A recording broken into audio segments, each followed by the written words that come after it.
নমস্কার বন্ধুরা, মৌসুমীর ঘরোয়া হেসেলে আপনাদের স্বাগত। আজকে আমি করে দেখাচ্ছি ছোট মাছ দিয়ে পুঁই শাকের চচ্চড়ি। তো পুঁই শাকের চচ্চড়িটা বানাতে কি কি লাগছে আমি বলে দিচ্ছি। প্রথমে এখানে মসুর ডাল ভিজিয়ে রেখেছি আধ ঘন্টা আগে। মসুর ডালটা ধুয়ে পরিষ্কার করে একটা বাটির মধ্যে নিয়ে নিচ্ছি।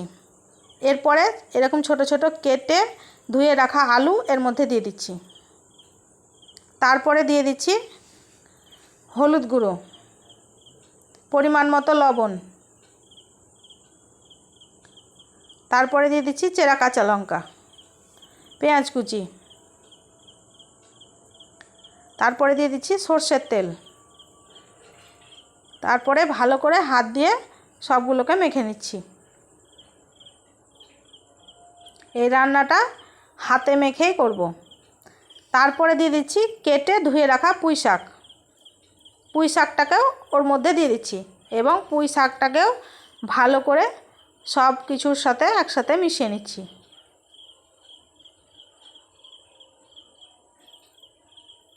পুঁই শাকটা ভালো করে মেশানো হয়ে গেছে।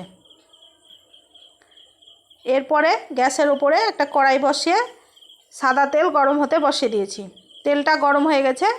এবার দিয়ে দিচ্ছি দুটো শুকনো লঙ্কা, দুটো তেজপাতা আর থেঁতো করে রাখা রসুন। সবগুলোকে একটু লাল লাল করে ভেজে নেব।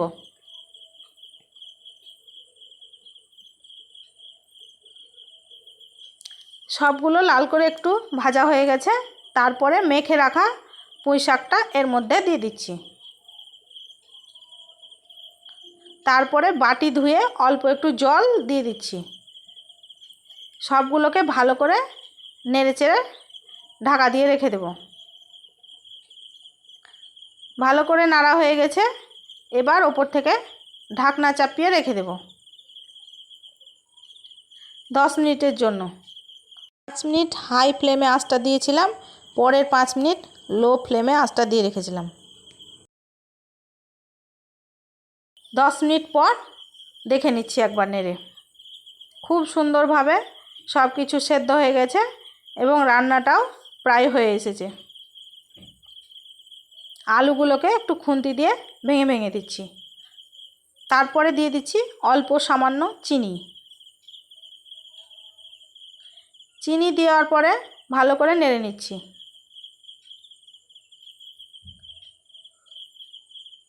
তারপরে দিয়ে দিচ্ছি ছোট ছোট মাছ, ভেজে রাখা মাছ। মাছটা দেওয়ার পরে ভালো করে নেড়ে নিচ্ছি পুঁই শাকের সঙ্গে। সমস্ত কিছু একসঙ্গে ভালো করে মিশিয়ে নিচ্ছি এবং 2-1 মিনিটের জন্য ফুটিয়ে নিচ্ছি।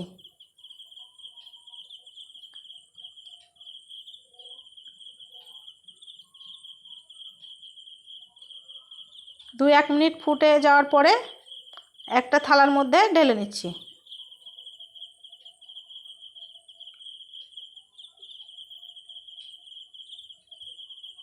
একদম রেডি ছোট মাছ দিয়ে পুঁই শাকের চচ্চড়ি। আমার চ্যানেলটি ভালো লাগলে লাইক করবেন, শেয়ার করবেন, সাবস্ক্রাইব করবেন, কমেন্টে জানাবেন কেমন হয়েছে। বাড়িতে অবশ্যই একবার হলেও বানিয়ে খাবেন।